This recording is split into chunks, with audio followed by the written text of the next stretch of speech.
to the light from the darkness, from the darkness, from the darkness. We came to the light, find your spark there, find your spark there, find your spark there. We came to the light from the darkness. Stefan fucking Rossi. Yorke, how are you, bro? How are you, man? Good, mate. Welcome to the podcast. Welcome. Do I look at the camera? Do I look at you? What's the story? I want you to feel I'm comfortable. joking. I want you to feel comfortable. No. You've done this before, haven't you? Oh, many times, mate. I want to give you a bit of an intro. So today we're talking to Stefan Rossi. He's a local Adelaide, born and raised. Born and raised. Is that right? Yep. An Australian Italian man. Very proud of that too. Yep. He's been dabbling in music for how long now?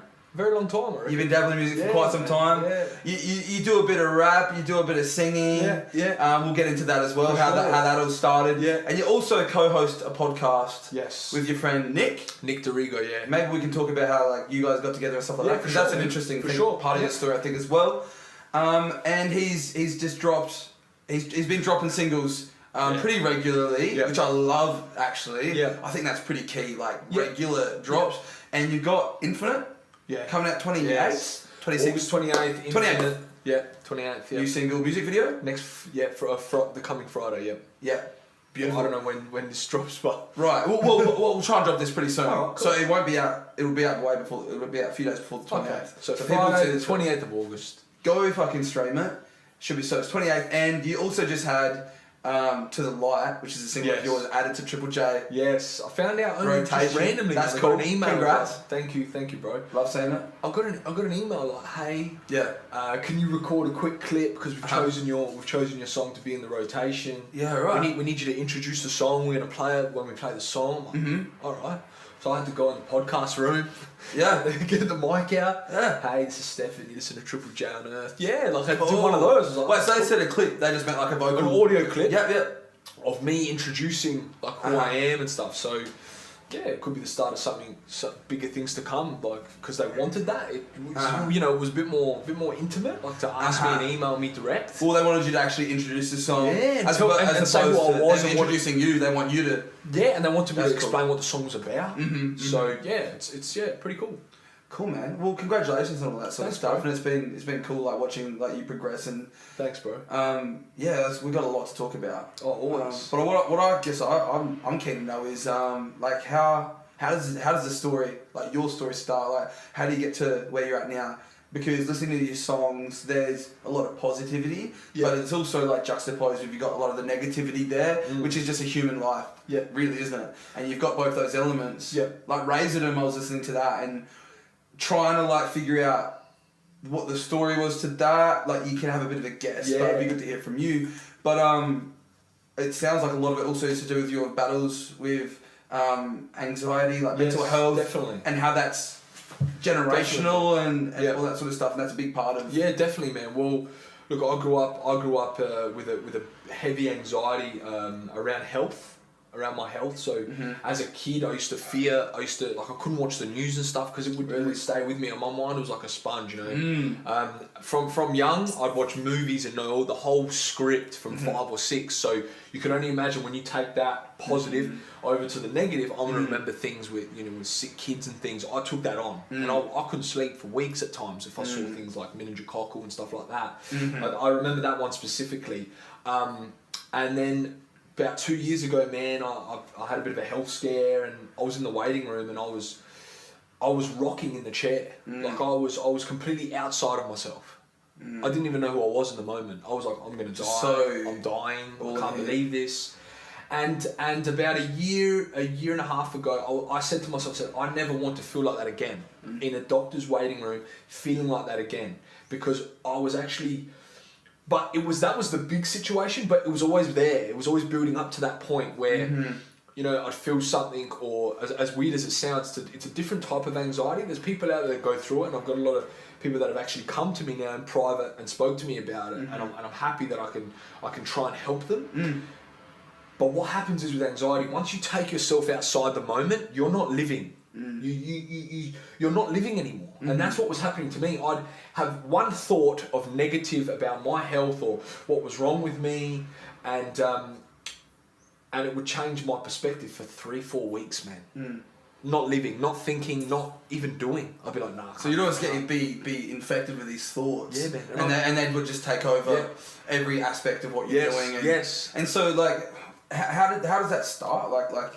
And because you're saying it's generational, so it goes back. Well, like you're a little kid and you're seeing possibly like, and I read the article, so like your father's experiencing these things as you're a little kid. So like that interests me because it makes me think. And obviously, I'm not a biologist, neurologist. I don't understand like the DNA of it, or the genealogy of it.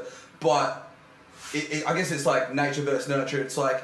It's probably both, isn't it? It's probably like a genetic maybe, and then also you're in that environment, so you're absorbing that too. Yeah. And as a young lad looking up to his dad, you're gonna mimic those. Well, this is the thing. There's multiple things. I think there's the chemical imbalance that is just genetic, but then there's also the nurture of what you see. So I see my dad. Oh, I got this pain in my neck today. You know, it could be this, and he's self-diagnosing and stuff, or whatever it is. But you know, and I'm a lucky kid, he didn't have Google back then. Imagine that, bro. Well, this is the thing, and I'm a kid, and I'm going, man. And then I get it, and I start going to those extremes. I go to those places because that's what I'm learning. It's not their fault though. It's no one's ever. It's always your own responsibility. And this is my journey. This is what had to happen for me to learn to overcome. It's got nothing to do with anyone else, but it does at the same time. So that it's not blame though. No. That's it. Like I can't. You know, and I can't be like that. Like, oh yeah, you're the reason. No. Well, that's just more anxiety, isn't Correct. it? Like blaming that. So what I had to do, man, I had to rewrite my brain, dude. I had to rewrite my brain. When a thought came in, I literally had to consciously say, stop, my body is safe. I had to do that. Totally it's an affirmation. I understand that. And I rewrote my brain. I did. And then I started to see energy as the currency. I started seeing people inbox me. Hey man, saw your article. I go through this too. And there's also a thing with a lot of Italians and Greeks. I can't generalise, but But you're an Italian man, so you have an understanding. Yeah. And this is those people are close in that circle with Italian background, and we have a legacy complex as well. And you got to remember, we come from a culture that built statues. Familiar. Marcus Aurelius, Julius Caesar. I've got a Marcus Aurelius book right there. Yeah, the Stoic. Yeah, bro. Yeah, he's fucking he's the good. man, eh? And this is the thing. We come from places where you put a statue on and you go, wow, we can leave that, you know? And Italians are rich in art and cars and fashion. So you want to leave things, Dolce & Gabbana, Ferrari, you want to leave these things. And what happens is you start to fear, what if I can't achieve what I want to achieve and I get sick and die? You see what happens? So you start racing, go, oh no, I haven't achieved things, I'm going to get sick, oh my God, you see what happens? You start to go to these extremes. Because I've experienced like those types of things, and I think that is common as well. See? But maybe magnified with certain cultures and just the way that they, especially if there's like an emphasis on legacy and stuff like that. Yeah. It's because I was never around like an environment where it's like legacy, I'm being told that we're talking about it. Something I figured out on my own sort of and thought about. But like, was that not your experience? Like, it's not like I've told it or think of it, but you see it. You know, you just grow up. You grow up and you see. You know, you see winners. You go to you know Leonardo da Vinci. Oh wow, I'm from that culture. Wow, that guy left stuff. Yeah. You know. Or football, like soccer or whatever, or Ferrari. Wow! And then you know, I sit there and watch a documentary on Enzo Ferrari with my dad. I'm like, oh man, like what a man, you know. Not that, but you connect with that because that's where I was from, you know, like that culture. So how do you move through that in the sense that it is like an actual rational thing, like because it in a sense it's rational because you could die. That's a completely rational thing to think. Like it's not like, oh, you won't die. Like yeah, if you look at this, like the data, like you probably won't die if you walk out the door, but you could. Yeah. You know, so it's not like, but I guess it's like there's so many things you could worry about in life. Yeah. You're worrying about that. I mean, there's a million other things you could worry. Yours was health. Yeah. And legacy. That was the main. I think the legacy was a small portion. Uh-huh. But these are the things I had to work out. Yeah. These are the things I had to work out. But you also think, like, you know, I grew up in a big family, always around people, always together. When you go into illness or death, you're alone. You know, you start, you know, so there's those things too. There's so many factors, man. And I'm not just saying it's like an ethnic thing or whatever. No. But you're speaking from your cultural understanding how it impacts you in a different way. 100%. And culture's like, it's, you know, it's a very real Well, there's different things that lead you to that path as well. Like, and there were times where I was like, man, I want to achieve this, or you know, I want to get married. You know, and it's not just a legacy thing. I'm not talking. I just use that as an example, statues of Aurelius, but it's also an achievement thing of like having a wife and a family and things. And you're like, man, I want to do all these things. But that's I want to see my kids grow. I want to see legacy family. Correct. I want to see my siblings grow. I want to see my cousins do well. So does that tie in with the Italian, like the whole like massive family thing that That's what we they're known celebrate for? That's legacy. Like, that's what we celebrate. That's a massive legacy that you're leaving. Have big families. That's huge, mate. Like very much legacy. 100%. Like it's a Wednesday night. It's someone's birthday, mate. There's 55 people in the house, mate. We've got work tomorrow. You get so many Italians commenting on your stuff and pushing you up and raising you up, which I love. But this is the thing. That you miss that when you're alone. You miss it, and when you have those mental health moments, you feel alone, dude. No one can help you. And what Razordom was not family thing. It was more of a friends thing where I was so caught up in my own. It was actually reflecting on the start of my musical journey. I was so caught up in like not getting support or not feeling I had enough abundance, which is something I had to work on too. And in the moment, you feel alone, even though you're surrounded by people that do care for you. Do you know what I mean? Mm. Like, I care for everyone around me, whether they're good at their job or not. Mm. So why did I take it personal if they weren't lifting me up? Mm-hmm. Even if they were just neutral, why did I take that personal? And that was a journey I had to cut. And there's like a level of entitlement that we feel, I think. And I think everyone, I mean not everyone, but a lot of people go through that because it's just part of like, the rite of passage of becoming an adult is like, there's a point, where most people are just, everything's done for them. Like when you're a kid, everything's done for you because you actually can't do it. So that makes so much sense. Yeah. But then like you get comfortable in that, and then as you grow, like you still expect, like you all of a sudden you're 18, 20, whatever it is, and there's still a piece of you that's expecting things to just happen for you. Correct. And it's like that's part of that maturing that happens. Course, yeah. Do you find that like did that coincide with you like coming into your own also as you became an adult, like age wise? Not so much with that kind of like my path in life. Everyone, man, like from young, my dad's a mechanic, owns his own business, mechanic, like old school, like hands-on kind of guy. I'm the complete opposite, man. I wouldn't even. All I know how to do is check the oil and change the tyres.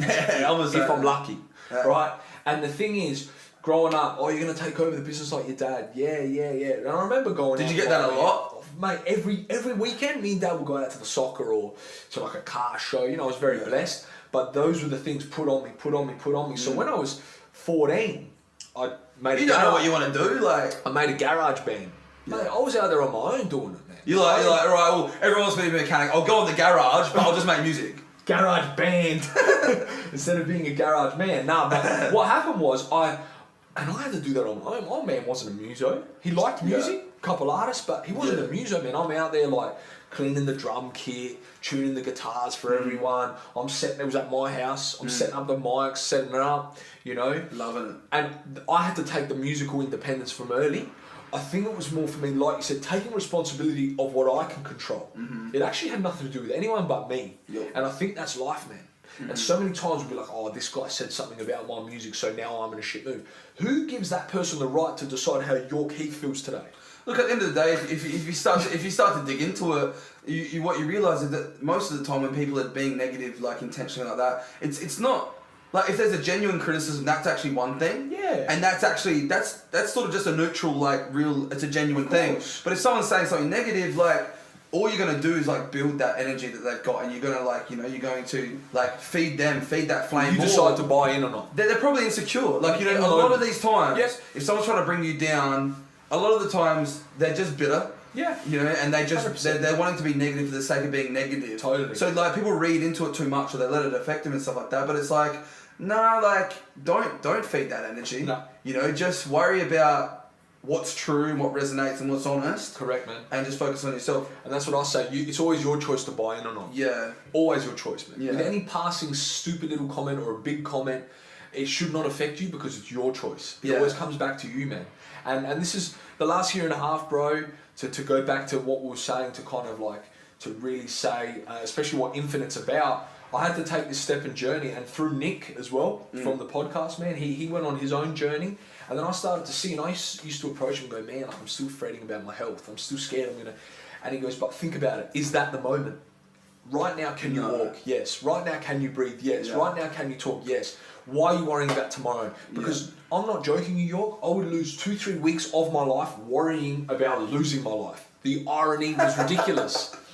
Because I wasn't a human for 3 weeks, man. I was like, you're a walking contradiction at that point. I was like pale. Yeah. Like, couldn't eat. Yeah.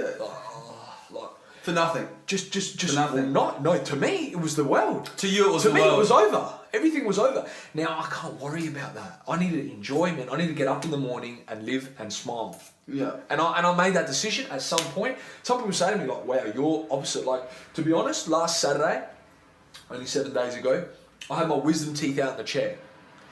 For you, that sounds like a normal thing, right? To me, it took me 3 years to get these things out. Number one, I never wanted to go under. Number two, sitting in a chair while people rip my mouth apart, like open, and mate, that was fear. That was part of my health. I was thinking like, dentist, bro. I was thinking like, what happens if there's this is where my mind took you. I'll give you an example. What happens if there's an abscess? What happens if I've got like a blood issue and it's fucking, I bleed it? Like, people laugh because that I'm a comedic dude as well. I'm very, you know, I talk, I move my hands when I talk. I'm a very animated guy. So people used to laugh, but it was a true fear of mine, you know, and Can I just ask a question? Do you think that feeds into the anxiety at all? Because I think sometimes comedy is a defensive mechanism. 100%. And like it definitely was for me. Like I was super insecure at school and stuff, and like comedy was my way to feel accepted and like that. But what I notice happens sometimes is when you go, cool, well, I'm gonna combat all this stuff that's going on with just like being positive and being comedic and trying to like, you know, trying to fit in and bring like shed light on others and stuff like that, because that works. People accept you, they want to be around you when you're that sort of guy. But then when you wear that mask for too long, like people don't, like you get too good at wearing that mask, Robin Williams. and then people don't even want to ask. They never think to ask. But it's that cliche that we need to fucking figure out, which is it's usually those people that are the ones you need to ask. It's the Robin Williams thing, man. Right. The whole world laughed at this guy. The whole world thought this guy was he had it all figured out. He makes the world laugh. And he was a great artist. He was, but there was more. He was phenomenal. Art comes from somewhere, right? And this is the thing, like he said, if he can make other people laugh, it makes him feel good. But this is the thing that I've learned on my journey. Nothing outside of you can make you feel good inside. Yep. If you don't go within, you go without. Yeah. Right? Yeah. And for me, I had to realise that. Like you can see and go, Steph, you're the best rapper in the world, and I'll feel good for how long? 20 minutes? Yeah. Cool. And then what happens when I walk out the door and I'm on my own Nothing again? I go on changes. my own head. It's positive and the negative is the same. It's all up to you. Mm-hmm. And that's the thing, like, you can't look for things outside of you to make you happy on the inside. Mm-hmm. It's never going to happen. You've got to be content within. So do you remember anything, like, just to go back, even like, do you remember any specific like situations, like how far back you can go, that were like some like trigger moments that really set those mindsets in? Well, I do know that when I was about 6 or 7, we had the news on at dinner. Worst idea, anyone having 5-year-old kids at home, don't put the news on for kids, especially now. Give them nightmares. And there was a child with meningococcal, and he had his limbs removed and stuff. I might have seen that back in the day. Like I remember those stories. Yeah, and I was like 6, and I was like looking at it like, what? And that was it. Like people's limbs dropping off. Dude, and all I this shit. probably slept 4 hours and 5 nights. Was it the one? I remember seeing one like ages ago, and it was on like the news, and it was like some guy, and he said that he just looked at his hand at one point, and he had like his thumbs had fallen off, and he found it in like a pot plant or something like that. I don't know about that. Yeah, but that's what meningococcal does, right? That's horrific. See, I don't know, and this is the thing. Like, I can't worry about, like, do you know what I mean? Like, it's good to be aware, but for me, I just have to know how to switch off. You know? So like, you saw that. I saw that. Do you remember that one? But you know what's funny? Then as I was growing up, I used to have these moments where I go, "Nah, I can't go to the, like." I'd have a little issue or something or whatever, you know, a pain or something. Mum's like, "We're gonna go to the doctors." Mate, I'd freak out. Nah. She's like, and then she'd be like, you know, it's understanding that you're like that because your father, like, you know, my mum was pregnant with me. He just got sacked from a mechanic shop because they were cutting people. And then he was about to start his own business, but he was building up, but he wasn't ready because he was still there. Anyway, well, what happened? My old man had a panic attack. So it is something that we do go through, you know. But man, that was probably my first. That was probably my first thing, seeing stuff, and like I said, I was a sponge, man. You know, Jim Carrey, these guys, they're my first influences on the planet. You ask any one of my family members, I did the mask from start to finish. I knew all the words, I knew all the... Yeah, I was a little jester, you know, like... Yeah. Smoking. Always performing and that? Yeah, always, man. Always. I did drama. Get the camera out, you loved it. Big poser? Yeah, loved it. You are a poser, That's you me, love getting in front of the camera. Dude. That's yeah, cool. I own it. Like, But as a kid, man, like, my mum said my mum was a young mum, she was like 24 or something. Her friends would come over, right, and like they'd get me to like put my mask on and come out with the royal show, you know, the full outfit, the yellow hat. Get Stefan out of here. Yeah, and I'd just be like doing the moves and doing the talks and like that's how I grew up. But there's a negative side to that too. That sponge mind that took on all this took on the negative too. Well, because you're doing all the healing. You're doing a lot of healing when you're that guy, you know, or when you're that character or that girl, or whatever it is, like, and you're performing and you're like, you know, you're sharing art and you're creating for people and, you know, you actually, like, you're being the healer. And that's amazing, and that's and I feel like that's part of my role as well as a musician, you know, like that it's healing. Of course, man. But sometimes people forget about that person. Of course, man. Because they're always out there healing. We always do. But they need healing just as much as anyone. We always do. And even now, like in the age we're in, you know, people are getting, like we were saying before, people are getting ripped on Twitter like artists for changing the style of a song. They do one song with someone, they're like, oh, I didn't like how he did that. And they rip it. It's like, they're just a human creating. Like, they're putting out things for you. Yeah. It's basically for free. Yeah. Like, you can go on YouTube for free and watch this person's art for free. Like, why do you want to put them down, man? They're just doing something. And like, you got to get to that level of understanding that, like, that's always been the way. Yeah. You know, like, even back there, it's just more in your face now. Yeah, it's just like now, like, they've got a platform and you can actually physically see it. Yeah. Before, they would just be at home, bitter and just having a... I don't like how he's doing this style now. It was a different type of gratitude too. Like, we couldn't just pull up Led Zeppelin's album unless you had it in the house. We can't just pull it up. So when you went and lined up and you waited and you bought that record and you brought it home, the gratitude around it. Now it's like, I had to skim through shit.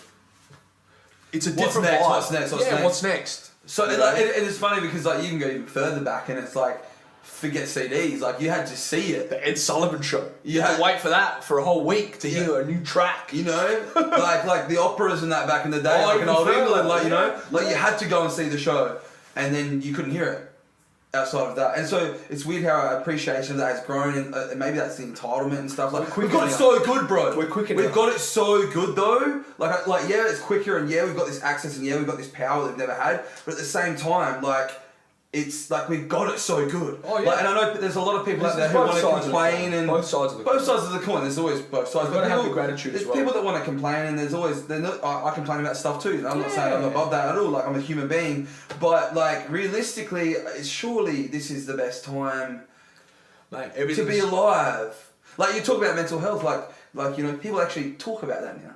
No one did before. Right. And that's what I mean. There's two sides of the coin, and that's why I don't mean I'm just saying there's different moments in the world that we've grown through. Like I said, like that anticipation, and now there's anticipation, but it's a bit more quick move. The gratitude's not right there aligned with it. But then you got to be great. Then the artist's got to be grateful to go, how good. I don't need to worry about a distributor or having a thing to get it pressed and put it. I can just go up, upload it to YouTube, done. Yeah. You know, I can do this with a microphone. To get, you know, it's so there's gratitude on both sides. There's good and bad in everything. And that's where you just got to be focused and balanced in your own self, you know. So to go with the story as well, like your almost lifeline. So, you know, you're a young fella, you're growing up, you're having these experiences, these seeds are being planted and things like that. You're also being fucking corrupted by seeing like just like super negative news stories that don't even relate to your life. Like, why am I seeing? You're a fighter. Like, why am I seeing a story about someone whose limbs are falling off? Like, what? Like, it's not super relevant to where you were at, but it's still in your face. Like, it's what the media does. And then so you grow through that, and like you. And if you look like the child, it's even more relatable. You're like, oh, that could be me. That could be me. But like, realistically, you have nothing to worry about. A young kid. But then, so you continue to grow up, and like you go through school, and you're having that typical experience,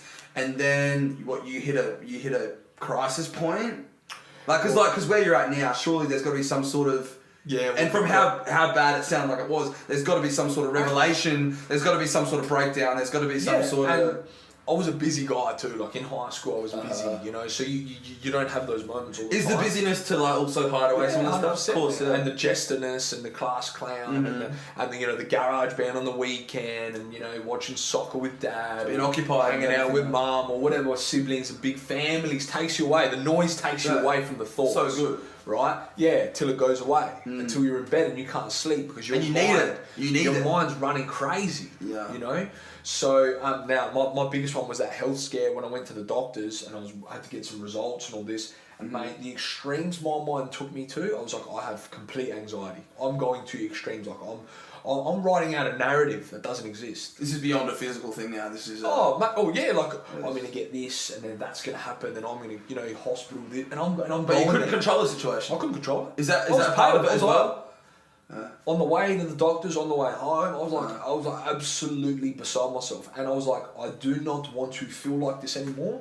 I need to take responsibility, and that's when I just started looking into stuff like people like Joe Dispenza, really good, Dr. Joe Dispenza. He talks about rewiring your brain.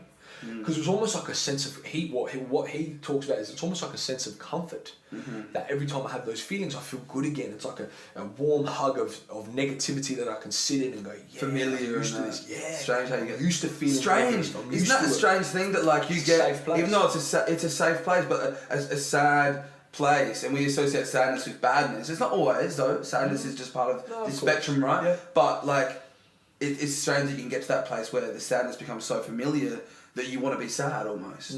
Like, and maybe not consciously, but subconsciously. Or going to those extremes over a small situation that isn't real. Yeah. I'm writing a narrative for tomorrow. I don't even know the truth. Yeah, you're living in the future. I don't know the truth. You're not living in the present moment. Correct, and that's where I said stop. But you know what? I had to ultimately realise I'm the creator. If I want to feel like this and feel like this is what's going to happen, I'm actually I'm living in that. I'm living in that world. Yeah. It's not real. And look, that's you now, like, you know, with all this perspective in hindsight. That's the thing, correct. But it takes work, right? Oh, it takes a lot of work. But you can have that realization and you can go, but to actually for you to feel that takes time and practice. Yes, man. Yes. And it's a discipline. It took me every morning to just work my way out of this place, man. It was tough. It wasn't easy, man.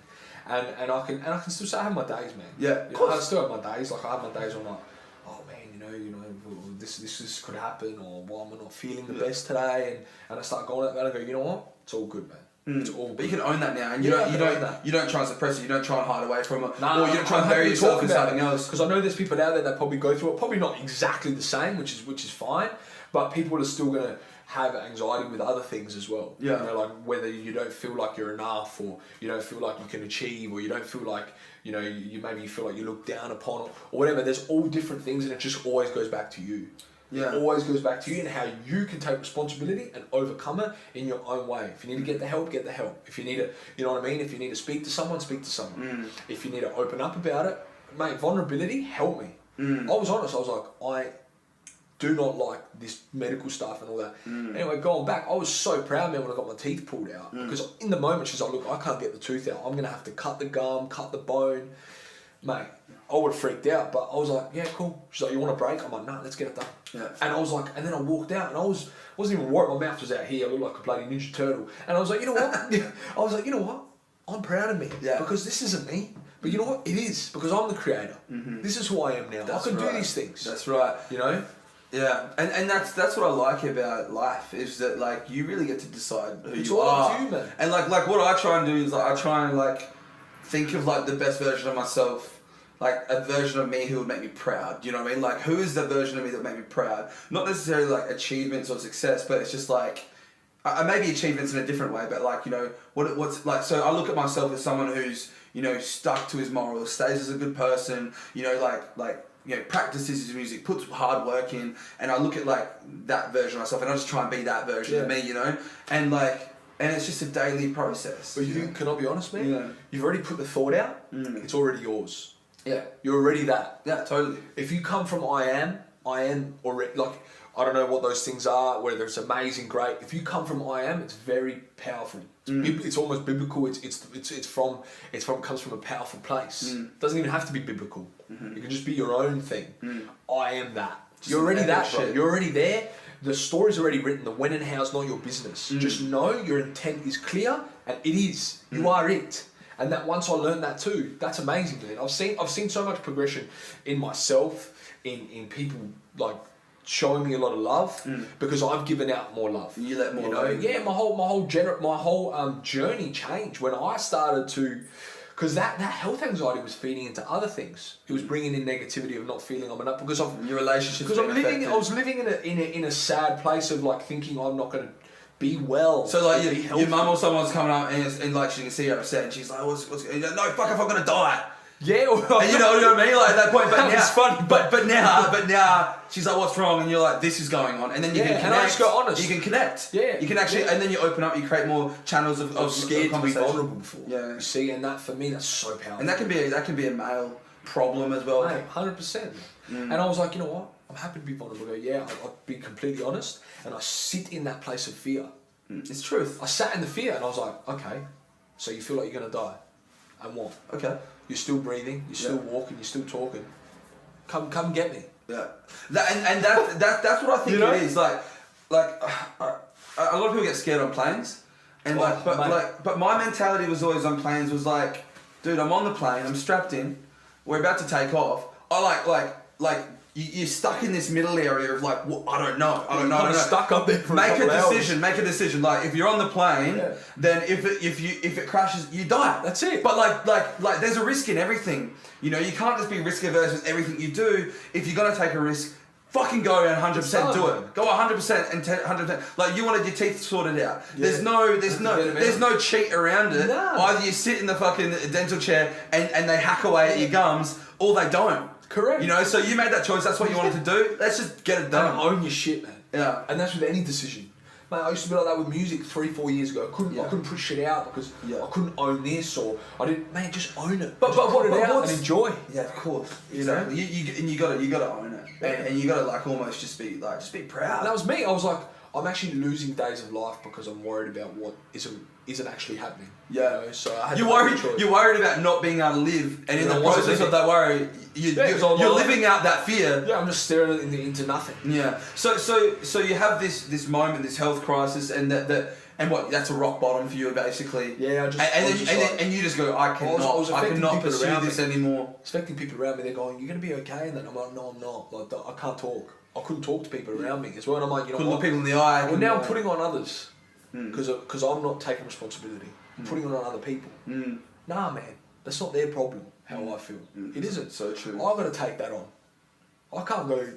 Nah, I'm not talk to people for 3 days because I've got to go sit in my room and fucking feel that. People need you too. Correct. So people need you to be there. I've got to switch on, dude. And you know, this is and like I say this. And I feel like it doesn't sound nice coming out because there's a perception around what this means, blah, blah, blah. But I think honesty is more important than that. Like, just being honest at the end of the day is all you can really hope for. And, like, when you're living in those anxieties and stuff, and, like people around me that have these problems and talk to me and stuff like that, I'm like, it's not nice to hear, but, like, there's a real selfishness to what you're doing. And that it sounds mean, like, to tell someone who's suffering they're selfish, but, like, and you want to be careful, you don't want to be throwing that around, because some people are fragile and that's not what they need to hear. But if you've got a good relationship with someone and you've got a trusting relationship and you know that they can take that, then sometimes you need to hear that, because then, like what you said, you go shit. Well, and because I only say it because that's what I experienced. I experienced myself doing it, and I have 3 little sisters, a mum, and all this stuff. And I'm out there doing drugs, or I'm out there doing my thing, and I'm doing drugs because of what, you know, anxiety, and I'm trying to hide away, and trying to numb the pain, numb the pain, run away. And then I go, and so like it might be mean for someone to look at me, someone who's struggling doing drugs, to go like, you're being selfish. But I feel like if it's drugs, people don't mind saying that. But if it's another mental health related thing, people like are scared to say it. But like, I think people need to know that like it's not bad to be selfish. We're all selfish. Yeah. But just realize that at the core of that, all you're worrying about is yourself. Yeah, and all you're worrying about is yourself. That's why I would never say to someone like you're being selfish. Because like, look at what you're doing. Like if someone came to me, I would never go, look what you're doing to the people around you. Never, because it's also the butterfly and the cocoon. If you see a butterfly coming out of the cocoon, you don't rip the cocoon open because it's still But growing. if you don't see the butterfly coming out the cocoon, nah, you don't touch it. You never do, because you know what, man. There's a story about it, and I learned this through my learning as well. There's a lady. She's on a park bench. She sees a butterfly trying to come out the cocoon. It's got one wing out. As she ripped it open, the other wing was this big, man. It was too small, so it couldn't fly. So she ruined its process. Sometimes you can guide, but sometimes you've got to let people figure it out. Totally. And you know what, man? I had the support. I had the people. I've seen people that have gone through it, that have on medication and go, mate, I feel better now. And I was like, that's not me. So I had to do the hard yards, man. It took me like fucking 10, 15 years to get over this thing. Mm-hmm. You know, 15 years. See, I'm a fucking cunt, dude. Like, I am like, because like, dude, I grew, like, I just didn't have the best guidance and stuff like that growing up. Yeah. I like raised myself and all this shit. Yeah. And so like, I'm a cunt, but like, people expect that from me. Like, and if, and like, I will not. But it's not from a negative place, though. It's not from a negative place. Yeah. It's from a place of help. Hey. And my thing, and like, and I think I do need to soften it because I really do understand that you need to also like trust people. And don't say like, you're a fucking selfish, like you're a waste of space. It's more like sit down and say, hey, have you considered that what's going on in your head, you're not thinking about others. And you can, and like, so there's a selfishness to it. You're not a selfish person, but in that moment, it's a very selfish place that you're in because and also you've got family and like, you know, like, and just take some space, take some time when you can, and just also realize that there's a lot of people who need you too. Because I think one of the biggest lights in life is giving and being there and taking responsibility on. So I think like, if you can get that message across without ruining people's journey, then that's like, it's such a freeing thing because you can go, okay, well, if I just start thinking of others, I'm not in my own head anymore. True. I'm doing. True. But you're right. But it's the way you say. But then it's something outside of yourself again. And it's always about the way you say shit, isn't it? Well, it's not what you say. The thing is, if you get them to worry about everyone else and they become a servant for the people around them, which is fine. Yeah. We all need to help others and everything. But then they're looking for something outside of themselves to make themselves feel better. So what I try and do, first thing that someone comes and says to me like, man, I'm dealing with this, I don't go think about your child or your wife or your husband that you're making feel sick. You know what I say? I say, think about all the beautiful things you have. Don't worry about how you're making them feel right now, because that's just a moment, right? They're with you because they can see the light. They're there. They're already there. They're already signed on. It's okay. Unless you're completely fucking... I think that's the thing, is that I've seen a lot of people completely this is the go. thing. You're probably seeing things differently. And I think you get desperate because like when you're seeing people go down a path, like there's sometimes... Like, it's just so fucking, it's just so tragic, you know? Of course. And not everyone does make it out. And sometimes it does take a kick up the arse. Well, it's but maybe I need to too. stop kicking everyone up the arse so But it's much. the journey too. I need to start kicking myself up the arse Sometimes, so much. Maybe it's because I kick myself up the arse so much. You think, but this is the thing, it's different. It's different because that's you taking responsibility for you. Yeah. You can't take responsibility for the butterfly and the cocoon. It's not your place to rip open the cocoon. But I want to fucking like put it in a little tub and like have it in my house. Mate, and we all do, but sometimes you've got to let... We all do, man. Mate, you know what, man? I had someone like Nick, but he couldn't change me overnight. He couldn't change me. Like, he helped me a lot, man. Like, shout out to that guy, man. He helped me a lot because he went through it only maybe about a year before, and he goes, man, these are the things I did.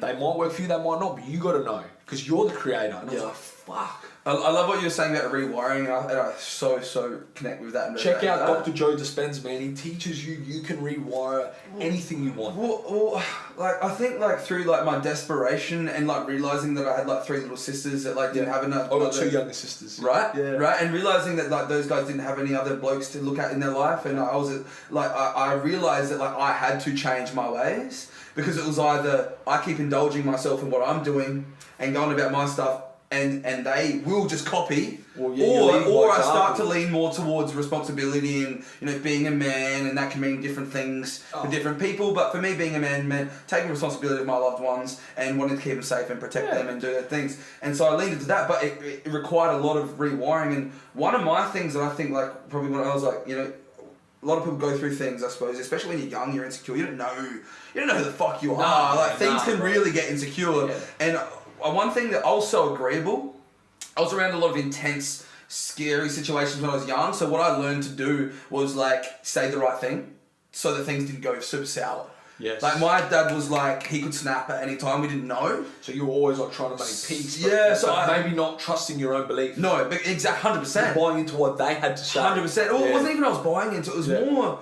it was almost more like neutralizing, deceptive than that in a sense, and it wasn't because I was deceptive, it was because it was like it was effective to like keep things chill. It was neutralizing, and it was saying what I knew they wanted to hear. Would work, even though I knew they wanted to. It wasn't what I believed. Yeah. And that really fucked me up for a long time. And as a bloke as well, and from the country, there's a bit more of a masculine culture there, and it can be toxic. It can be great. It can be all those things. But I realized, and I feel like I'm also just so blessed, you know, to be who I am, and that I was able to have a level of self-awareness just develop, and it sounds like you're that sort of guy as well, and not everyone figures that out until a long time sometimes. But I realized that I was just so agreeable, and then it became a part of my life. It started as a defensive mechanism, but then it just became part of my personality, where I wasn't even saying what I was thinking. I'm the same. And then I was actually doing the same thing as what you're saying, is because I wasn't being in the present, I was just living it. I was always thinking, what should I say? What's the right thing to say? I don't want to say the wrong thing here. You were agreeable. You were living in the future. And then that's anxiety. I was. And then that's anxiety. And that's anxiety. And then did you experience like the effect of that was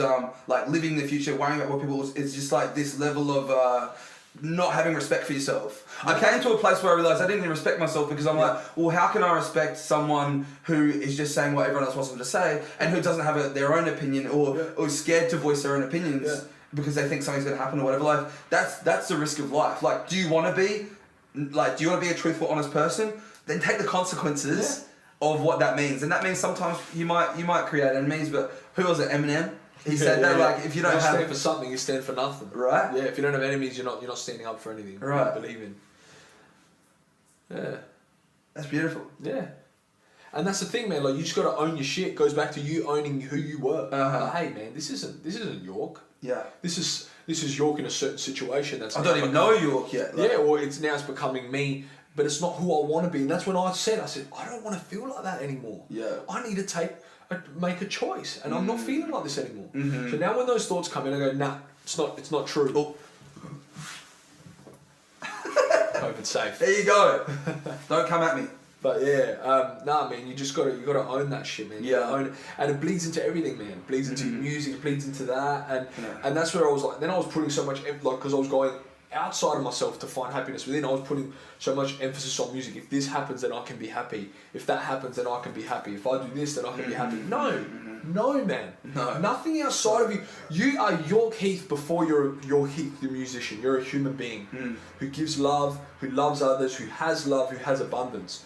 Whether you pick up a guitar and sing and there's millions there, does not change your happiness internally. No. Maybe for a quick moment it might. 100%. But when the cameras go and the fans stop chanting and no one's around, you decide your happiness. And I had to learn that too, because that bled into me trying to run away from anxiety. I was like, oh, if I achieve this, then I'm happy here, so I don't have to worry about that. And then I don't have to worry about being afraid and being scared and have anxiety with this health stuff. But there was other anxieties too. That was just the main one. But then I was like, you know what? Both things are the same. I've got to find the balance. Yeah, I'll wake up in the morning and go, I'm so grateful for this day, and wow, how lucky am I? Yeah. And then that's it. You're not the best guy, you're not the worst guy. You're both, but you're grateful. But you are the best and worst version of yourself. It's all one balance, being. Man. Yeah. You know what I mean? Like, we've had our best days, we've had our worst days. You know it's all one being. And the line that they use for "Are you okay?" day is the best thing. It is okay to not be okay. You wake up tomorrow and you're in a shit mood. That's okay. Good, man. good. You've got something to learn. Yeah. Do you know what I mean? You've got something to overcome. You've got a challenge. Good. Like, you went on stage. Many people chanted your name. You felt like a fucking good, like Elvis or the Beatles. Fucking, that's okay. Good. Take it on. Take it on. But that moment too shall pass, and you got to know your happiness comes from within. Yeah, that's because all moments pass. And say, wow. Yeah, and say like, wow, how lucky and grateful am I that I got to experience that. Yeah. But like, I don't need that to feel okay about myself. But at the same time, it's okay to feel proud about what you've achieved because you put the work in. Yeah. So like, how it sounds like integrity is a really important thing for you. Yeah. Just as a person. Like we're talking about not being that agreeable person. Nothing wrong with being agreeable, but if you're being agreeable and you're saying things that aren't honest about yourself, then there's no real integrity there. You're just talking shit. And like, not only can other people not trust what you're going to say, but you can't even trust yourself when you say stuff. So how does that like bleed into your music and like, you know, having integrity with what you're doing musically? If you lose your ego completely, you can create without worrying about what other people say so you can still have your own integrity. And that's the to integrity know- right there. To be who you are. So like for me, when I first, I'll give you a bit of a background. When I first started in hip hop, right? And I'll clip that 4-year-old clip on your really? YouTube channel. Oh, maybe. And you had those features. Can't remember now. Oh, So- come on, bro. And it's like you're this young fella, you got the hoodie on. Oh, maybe. You're at like a train station or something like Oh that. yeah, on top of the world with Monster G. Monster G. Yeah. And Magga G, they're the homies, man. But like even that, right? Like that song came from a really good place as well. Like in the moment, I felt like I was on top of the world, even though I clearly wasn't. You know. But it's about the feeling. But right, you like in that moment. Yeah, and that's what I love about art is that you can recreate something. Like you don't necessarily like a song I've just been working on right now. Actually, is funny because it's like we're still finding our own voice. Like there's no way that a couple of fellas as young as us have figured it out. And I don't think anyone's ever figured it out. No one. But like there's so many different avenues you can go. And the song I'm writing right now, I've just decided that like yeah, sometimes you want to write something about something that's real and true and that you're feeling right there. But then sometimes you just want to create something that you want to feel, and then it allows you to feel it. So I just created this song, which is just about this. You know, it's almost like you're out in the desert and you've got a fire and you're stuck at the stars and nature and Just that a moment. bro. I'm sitting in a room in the city, but I'm writing about this, and then I felt it. I was able to feel it. You know, you're able to create it for yourself. And you know what? People So that's what you were doing when you were trying to almost manifest those things into your life. Yeah. Like, is it the same how if you're feeling down, sometimes you've got tools, you know, if you've got tools to deal with it. Gratitude's my biggest tool. Gratitude's a great tool, and that might, and sometimes, you know, giving to others and, you know, trying to be sharing and caring. You might go help a lady across the road and then you might feel way better. Yeah. And because you figured out that makes you feel good, and that's healing. So, and that's music as well. Music's Totally. healing, and when you're feeling down, yeah, you can sit there and write a song about how down you are, or you could also write a happy song. Correct. And to the light. I'm not telling anyone what to do, but To the light was actually me reprogramming my brain. Because I was So like, you were doing that. Even though I was still in fear and I still had anxiety. Yeah. With To the Light, I still had my days during writing that song, right? Yeah. So I only wrote that song in a couple of days. But but the thing was, it was the chorus is an affirmation. Thank you. We came to the light from the darkness. Even if you're still in the darkness, when you sing that song, you're out. Yeah, from the darkness. Correct. Yeah. And Because you've come to the light from the darkness. We're speaking in a present term. Yeah. Not I want to go to the. It's not I want to. We came. It's not a story am. that happened, or is it something that's going to happen in the future. It's about you in the moment right now, listening to it, because we're feeling. the creator. Yeah. You know. And if you break down the lyrics and you get to, and that's why I just go to the chorus because it's the easiest to obviously to talk So about. boppy, bro. Yeah, it's boppy. Those fucking horns. Good. Dude, they get under your fucking skin, they get in your bone. They're good, But that was the thing. I was like, you know what? It's almost like a celebration of we're here. Yeah. We're here. But even if you feel like you're not, if you reprogram your brain to know you're there, and this is what the Joe Dispenza talks about. If you tell yourself you're there, you're already there. 100%. Because it's you. Yeah. You make the choice. You're Absolutely. the creator. No one Absolutely. else. You can, and what I just think is like the hard part, and maybe this is why I just get frustrated, and I go, like, come on, like there's so many other things you could be doing, like, because I've been through it, so like maybe I just don't like be as considerate sometimes, because it's just like I've got my ways that I dealt with it, and I just maybe put that on other people and stuff like that. But like it's so hard. It feels like it's so hard because everyone's on their own journey, and if someone's not willing to take that understanding on, then there's nothing you can really do except for just like you said, try and guide. And if you get, it's Marcus Aurelius talks about this in his book, and he basically says, look, or you like no point sitting there and arguing with someone. If either try and guide them, and if you can't guide them, then get out of the way, get out of their way, and let them do their thing. But there's that, and you talk about meditation in your songs, and you talk about like mindfulness and these things too. And I've had my journey through those things as well, like super fundamental tools that help me get to where I'm at now. Man. Have you read The Power of Now? No. You should definitely read that book. You'd love Got it.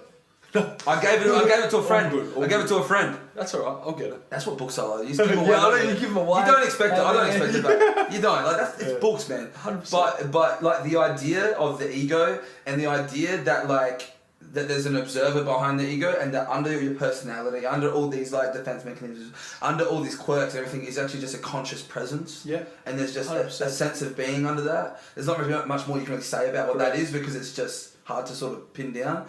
But the idea that the thoughts, the narratives that are constantly like working, which is anxieties, the idea that that's not you it's so... We always write narratives. It's so fundamental, but it's also like so many people don't know that, don't consciously have that information. Like if I talk to you about it, or I talk to Jenna about it, or I talk to people who are on that wavelength, we go, yeah, of course. Like, so when you're having a narrative, you can go, oh, hang on, that's those thoughts. Like when someone says something shitty, or someone goes, that song was shit, or something like some hater, like the brain does what it does and creates thoughts. Correct. And the brain and you feel like you're not enough. Right? It goes, fuck that guy, or whatever. Or like, I suck, or whatever.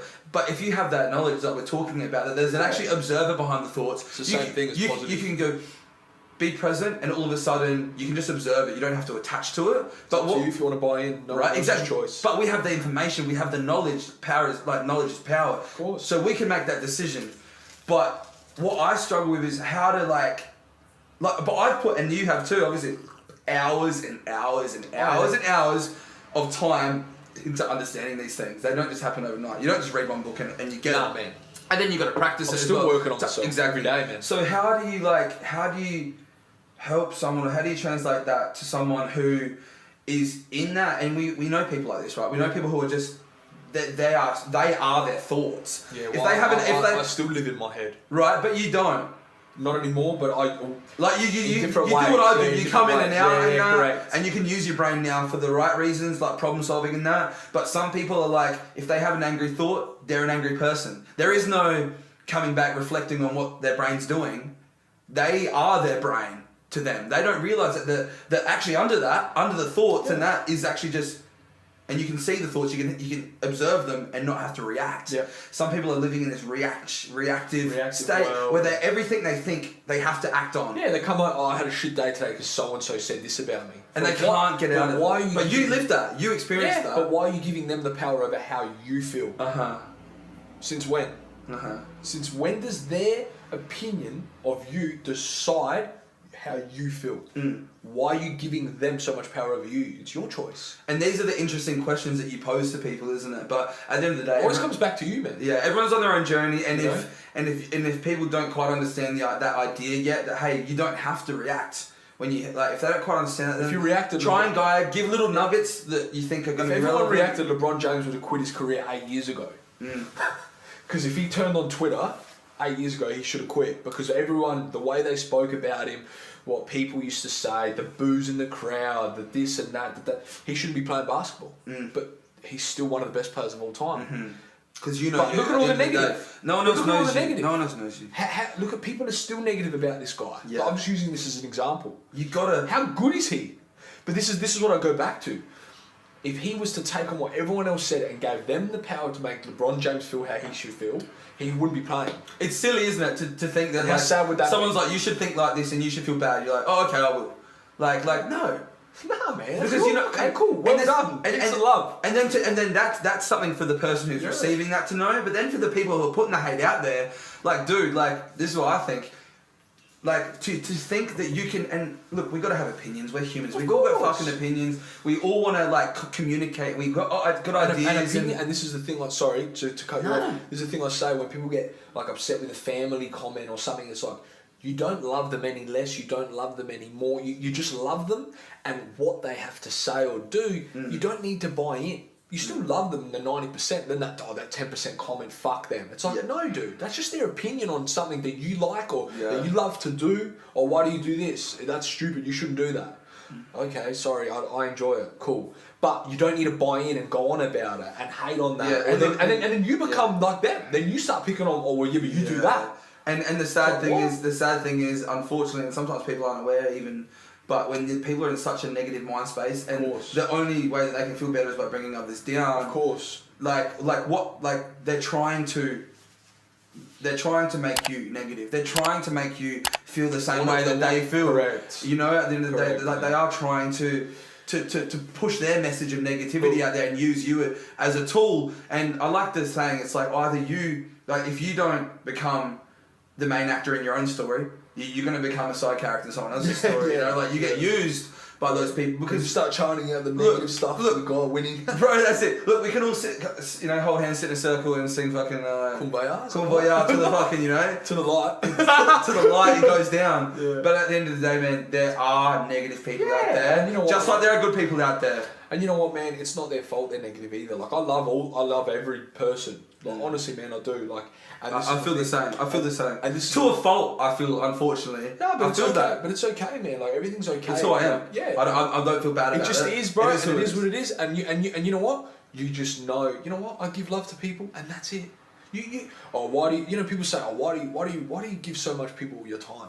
Because I want to do that. Mm-hmm. That's you. Yeah. That's like this. You ever smile down the street? How many smiles you get? But if you I always smile down the street, street. You get this. I always smile down the street. I'll be at bus and smile. Energy's a currency, bro. When you smile down the street, people, you know, I've had a hoodie on, look tough, like that, and someone goes, but up at the other end of the street, they were like stressing out, like old lady or something. You've given a gift. Smile, man. Like, oh, I'm cool. I'm here. I'm your friend. It's all good, you know. And I think going back to why people have these negative opinions, and it's okay. We can have critics. That's fine. I'm not saying everyone. It's part of the world. Perfect, it's right? part of the critics world. is cool, right? But there's a difference between nasty and you know when you're being nasty as a critic. Yeah. You know when you're being nasty, but when it gets you, it gets in you. Mate, I'm a big film buff. I'm a big sport fan, and I see. And there's different reporters that report on the facts and the stats. And some are drama. Then there's people that are the drama. It's like, yeah, I knew it already. No, you didn't know fucking shit.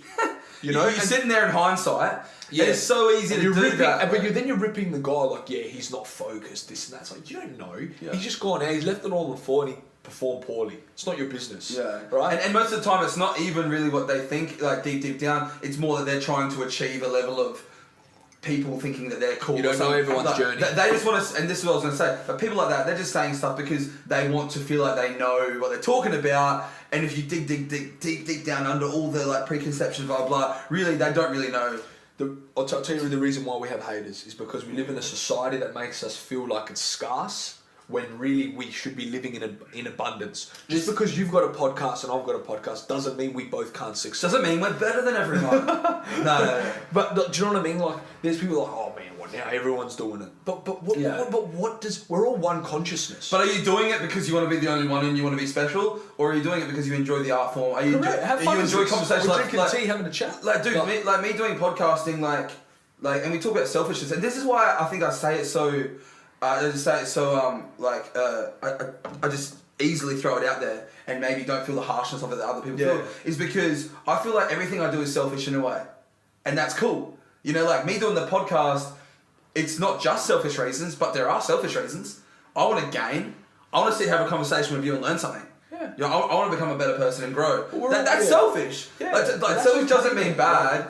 You know, you want to gain something. It's cool to like want to like grow for yourself and want things for yourself as well. But in every selfish move, you know, you're giving me a platform to talk and tell my story. There's a good way to be selfish, isn't there? And then, that's the right way to do it. And this is the thing, right? I'm not hurting anyone, am I? Well, no, man, you're not hurting any, and you're not, you know, there's nothing like, and you see people go, oh, look at this guy went and blew his money on a new car. But like, why does that bother you? Because you want to do that. Who cares? Because you want to do that. Because you live in a society that makes you feel like it's scarce when there's abundance. You can do that too. And so many people. Clap for him. You can do that too. Clap for her.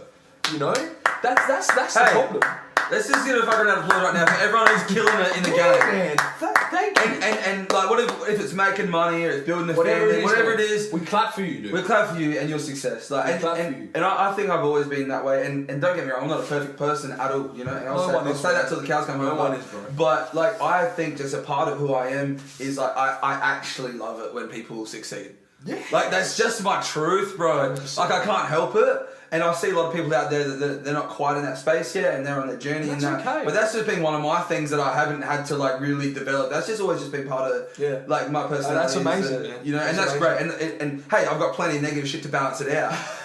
You know what I mean? Like, but I like seeing people succeed, and I think that if you can get to that place, then you're going to gain so much. That's great because that's because you live in a state of abundance and gratitude. Like when you see other people winning, all it does is make you know that you can do it as well. Whereas there's a lot of people that I feel like I am winning when someone else wins. Yeah, well, that's like when I see you get like, you know, like from the light to the darkness, goes on fucking Trip Down Earth, everyone's cranking it out, singing along on the radio. The darkness. Oh, that makes me feel like I've won. Yeah. And maybe that's a community. That's awesome, bro. As well, because it's like people in your community. That's a beautiful thing, man. But then you can expand that out and you can say that everyone that exists is in a global community and that, you know, like, of course, like realistically, like all I want is for just more and more people to be happy and find what they need for themselves to be okay, and less people to have tragedy in their life and less people to have trauma. Like that's, as a global community, like I feel like that's a pretty standard mentality that if we could all try and aim towards that. Of course, man. And yeah, no, it's a beautiful thing to have. Like that's I'll call it a skill. It's a skill to have because, like I said, we are told in you know, like I said, there's scarce. But if you live in abundance, man, and the universe is a mirror, you'll get that back. You'll see it back because you choose to give it out. Yeah. So what you choose to see, you're actually seeing come back. You know, it's the same thing. Energy is currency. Totally does. It's a mirror. It's all the same. And it doesn't come back straight away. Always. Nah, and that's the thing. You've got to do it for the right reasons. You don't give love to earn it. No. You give love to give love, and that's it. And if you earn it, cool. Can I just you get again? Like, it's just these are just like truths, bro. These are like ancient biblical truths the thing right is, now. but you know what? It's part of the journey, man. People could think of what it is and what it was, and people go, "Oh, you're spiritual." I'm not spiritual. I'm just someone who's aware of my emotions. No, yeah, I am. I am. but what I'm trying to say is, it's you weren't. No. Let me say, I'm not like not. But depends what you mean. Correct. Like religious, and then there's a different type of This is the thing. Like, well, let's go there then. Like, what's your? I think like a lot of people are I think just being alive is sort of a spiritual thing. Well, this is the thing. I'm. It's hard to explain. Like, I am spiritual, but it's more of like a self-awareness of spiritual.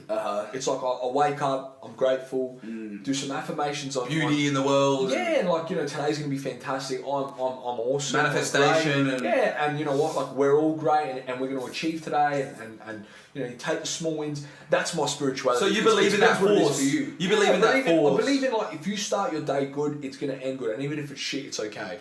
So I already know I'm okay. But if you believe that, then it's true, like you said, right? So this is the thing. Like, when I'm meant to say spiritual, like, I'm saying this stuff can come across as very spiritual to people. That's how it can be portrayed, right? But it's almost just self-awareness. And it's almost being just aware of your emotions. But it's almost like neurology.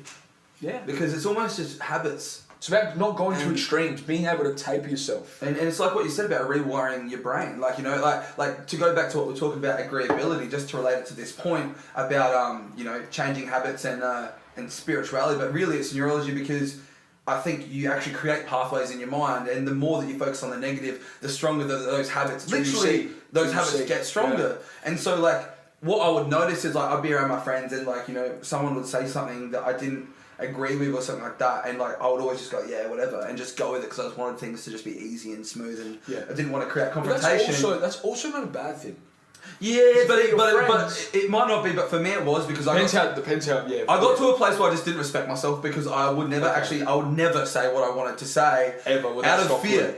Not out of just like chilling. Well, you can agree to disagree. Did you learn that? Oh, absolutely. Like, you can go nah, but I still love you. But I never. I didn't know that skill. But then that's like something I had to learn. But I was in a safe space because I was around like friends who like could accept, because what I noticed is I had a weird relationship with anger. Yeah. And I had no anger in my life.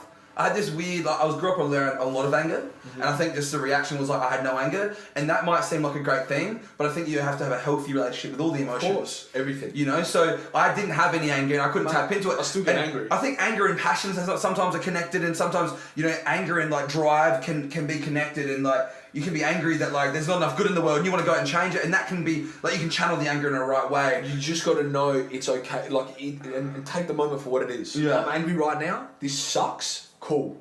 It's not the end of the world. Yeah. I'm angry. Just sit in the feeling. Yeah. It's okay. Yeah. I'm angry, fuck. I want to lose my shit. I want to kick the door like, you know Bill Burr? Yeah. He's an angry fucker. Oh yeah. But look how he channeled it. But look how helpful he is to everyone around. Exactly, because he channeled it. Because he knows that's his niche now. That's what people. That's how he connects with people. Yeah. That's okay, but he knows it's okay. Yeah. Okay, I'm fucked up. Yeah. I'm fucked up. You know he drops that. He says that shit. Oh yeah. I'm fucked. I'm sorry. It's but look, me. he plays the drums. Yeah. You know, like he smacks this because it's physical and he can get his anger out. He knows. People go for a run. There's a vulnerability to his anger, isn't there? Yeah. Because he's honest about it. And he's very honest about it. And so it's not, anger's bad. No. I don't like that. Nothing's bad. Nothing's bad. You Nothing's just gotta know how good. to pull It just yourself away is. from the It extreme. just is. Pull yourself away from the Yeah. extreme. You don't want to live in anger every day. That's not No. good for your heart. That's not good for you. But I think you gotta know. right. So, but I think it's the yin yang because also like. But that's the balance. Like living in anger, I think is actually can be as toxic as having no anger. Of course. Weirdly enough, 100%. right? Yeah, because then you're the guy that loses at some certain age. You bloody climb a clock tower. Or not even like that. And that wasn't. It was more for me like I couldn't connect with the strength that was missing from within myself. And like there's so many things in my life that happened that I should have been super angry about. Like super angry about. Yeah. And it wasn't there. And it was like a missing piece. And so like I was around a lot of friends, and as I went through those years of like trying to speak up for myself and say what I wanted to say and be a bit more like, you know, like, no, this is what I think, you know, and that's okay. And I'm not saying you're right. I'm not saying it doesn't mean I dislike you. but I want to have my opinion out there. Yeah. I want to also be a part of what's going on in the world. I don't want to just like live in fear. And what happened is it was like in some weird connection, me trying to speak out, me trying to say, it was connected with my anger for some reason. Yeah. So as I was doing it, and I wasn't good at it. Away. Well, I wasn't good at it. So as I was experimenting with, you know, like trying to say stuff and be heard and and find myself, like what I noticed is like sides of me were coming out that I'd never experienced. Asshole sides. Yeah. Because I'd never. Because you're going to that extreme. Yeah, I went So to you the went from there to extreme, there. and people were like, "Whoa, like But chill." But I was around in safe space, so Correct. So you had no ego here, then you had ultra ego here. So it was aggressive here. yeah, Super like, hey, like neutral, like not interested in any Yeah, kind of laugh confrontation. along and- But you can meet in the middle. Yeah, and that's I can sit the with my journey. friends and fucking go red in the face over a situation, Yeah. and then 5 minutes go, brother. And then when they leave my house or I leave the space, I go, I love that guy. Their opinion. Now, that's a good friendship. And well, this is the thing. Like, it doesn't mean I dislike you, but we get hung up on the ego. It's like, oh no, he said I shouldn't have done that. You know what? Fuck him. Don't Fuck speak to him. me. What? What? Yeah, Dude, agree to disagree. Like it's. you know he loves you. Yeah. So like look a little bit deeper than just fuck Yeah. you. Look a bit deeper. There's more to it. People usually, say, you know? man, when I was coming up, people say, oh man, you're an Italian Australian, you're gonna make rap music. What about a rock band like Bon Jovi? I'm like, cool. I used to take that on. Now I say, cool. All right, that's your opinion. Great. I'm fucking paving away from my own. You know, I'm paving away from my own. Though. It's music though. Yeah. No, like, this who is the cares thing. what expression of music But you know it what? is, like- I bought in and I brought it here. You see, like there's just a passing comment, but it stuck with me. Of course. That's me not thinking I'm enough. Shaped you in a way. But in the moment, I was like, fuck, man. Fuck, man. Maybe he's right. Wow. Who gives him that power to tell me who's right or wrong? Well, who's that? Who's that person? I'm me. I'm the creator. I create what works for me, and I enjoy my life every day. Whether the fucking there's millions listening, or 7 people, or 4, or 100, whatever. It's up to me when I'm happy. It's up to me. Happiness is up to me. No one else. And when you realize that no one has context, then and it's like what you said before, like no one has context. Like someone's gonna sit, especially people that you don't really know. Like There's no rules. I get why it hurts a bit more, and you feel it more when it's someone you've got a massive connection with because you're more invested in what they think. And that's cool. Like you should care about what like certain people think. There's certain people that I've got in my life that I go, cool, you've got integrity. I really have faith in this relationship that we've got. So I will take on what you say. And maybe too much, but I'll give you a little bit more, a bit more time. We'll work on what you think. Yeah. But the thing is, if someone says something to you, like what you're saying, someone has a go at you, like, you shouldn't be doing rap, you should do this, whatever.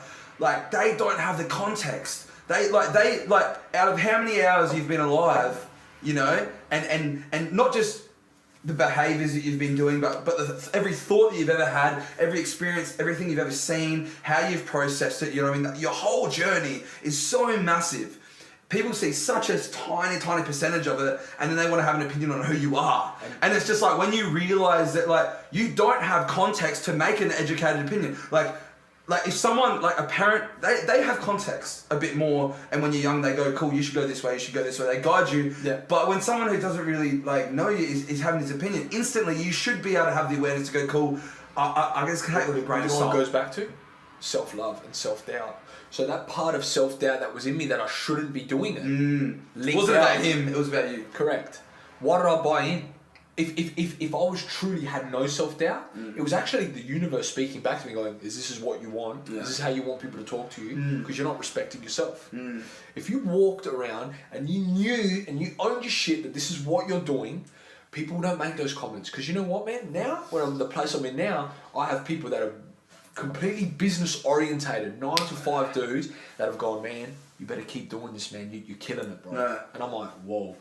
5-6 years ago, that comment wouldn't have come from that person, but it's because I'm putting out what I'm putting out. You're manifesting. I don't even know what I'm doing. I'm just knowing. Well, you're manifesting something. I'm owning my shit. I'm owning my shit. People are giving it back to me. They're going, man. You're emerging. Yeah, but that's because Your I true got self rid of the is doubt. I coming got through. rid of the doubt, man. It's not, and that's what's helped a lot. But And it's interesting what you say, because like it's funny when you like, when you walk, like there's a reason why like Joe Rogan or like these fighters are much like, or people who are trained in combat are probably much less likely to actually get in a fight, is because they put the work in and the way they carry themselves.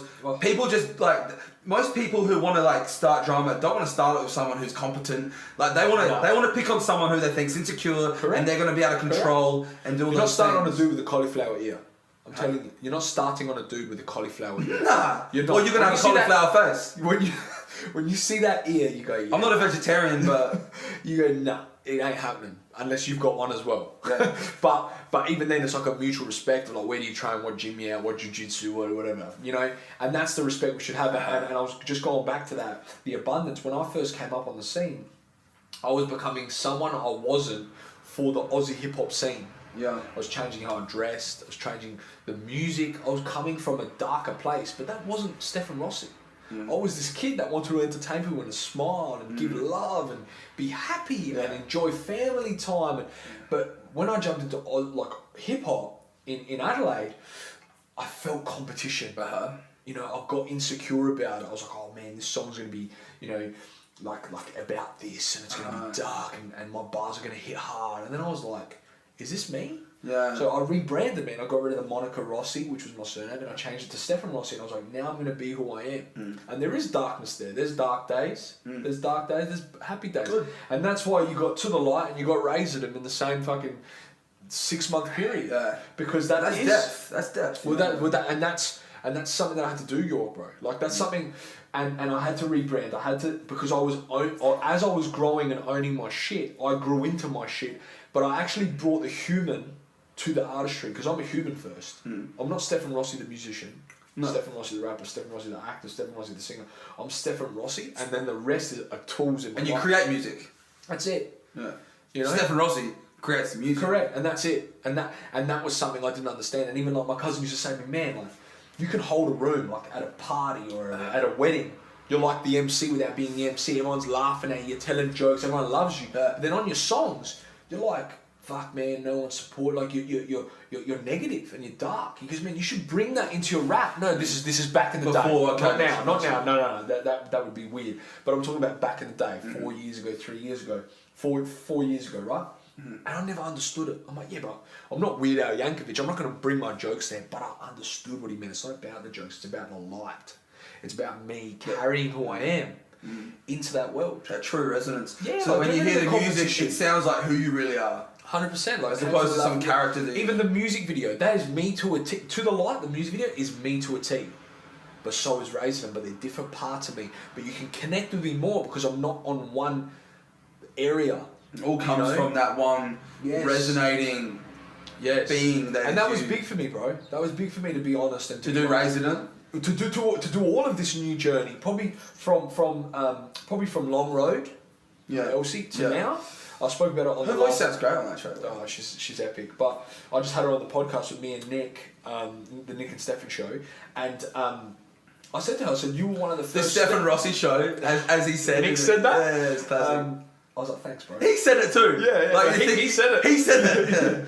Yeah. But then, like, and Elsie was like, thank you so much. But it was really cool because it was funny because as I was starting to, work on myself and practice things and practice gratitude and faith, she's this girl who's big on faith that does the first feature on my new journey, and the way it worked out. Long road. I saw her at the playback show. She came up to me after my set, and she's like, Stefan, like, oh, my name's Elsie, that was amazing, right? And I was like, oh, cool. And then we just became friends. I was like, thank you so much. I was so grateful. Yeah. And then next thing, she featured on my track. Yeah. And Is that a great chemistry on the clip as well? Yeah. Like, you just fucking around, driving around that. Yeah. It looked very natural though. Yeah, like we just had the best time, man. Like it was a long drive, so we were just spitballing in the car, having a laugh, and Nah, man, and it's funny because it's weird. Like, see how the energy mirrors. Like, as I was taking those steps to be more grateful and be more faithful and be more, the word faithful sounds weird, but having more faith, I should reword that. Being more like,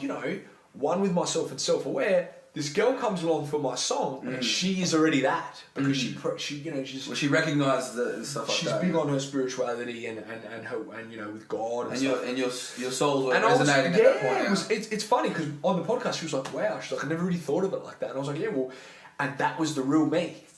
Being honest, and it's okay to be lost. And like in long road's about being. It's okay to know because the road's long. It's a long road. There's plenty of road left. Yeah, man. Don't think it's all over. It's never over, and that was something that. I lost my mother-in-law, and I've been, she's been in my life for 10 years, and that was hard, man, because then I was getting all those feelings because she passed away from cancer, so that was coming on to me. I was like, oh man, I'm gonna be like this too. I'm gonna leave my wife here.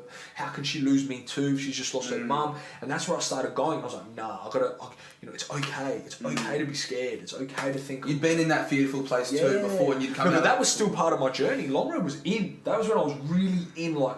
Fuck, like I still had my days. But you were seeing a lot more light. Yes. And then people like Elsie came in and people would be like, man, I love that song. And then she's like getting me up at the Kira Puru show at Rocket to do Long Road. I'm like, whoa. But you know what happened? Then I started seeing myself converse with more people like yourself and Elsie. And people, I wasn't just in Aussie hip hop, like in that culture. Like, I love all those guys and I'm still in that world in my own way, but I'm just an artist, man, doing my thing. Yeah. I'm not in a box. You're not doing what you're doing so that you can be in the Aussie hip hop scene. No, and you're just trying to create what you want to create. And at the start, that's what I was doing. And wherever it lands, it lands. And at the start, that's what I was doing. And then I've had recently I did a show and this guy he's a veteran in Aussie hip hop.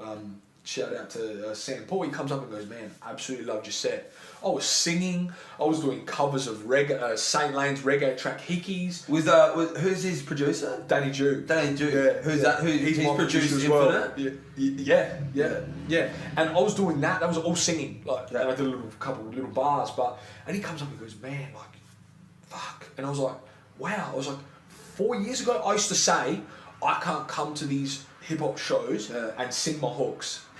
Or bring these songs. I didn't have those songs. I didn't have songs with me like each other. I'm singing. Here to stay. I'm singing. Or I'm not even. It's like Mac Miller vibe of like kind of rap sing. Like the verses are melodic. Like the rapping is not like hard bars. It's kind of and that's okay. I love that stuff too. I love it all. I love everything. But I was so obsessed with being that, and I wasn't being me. But that's what I wanted to be. But did you have to experience you had to experience the journey, being that to realize it's not actually what you wanted? Correct, man. 100%. And that's the thing. That's why you can't. 100%. And you can't stress out if you go through that because it's part of it. And that you gotta learn. And those guys in that genre respect me more now.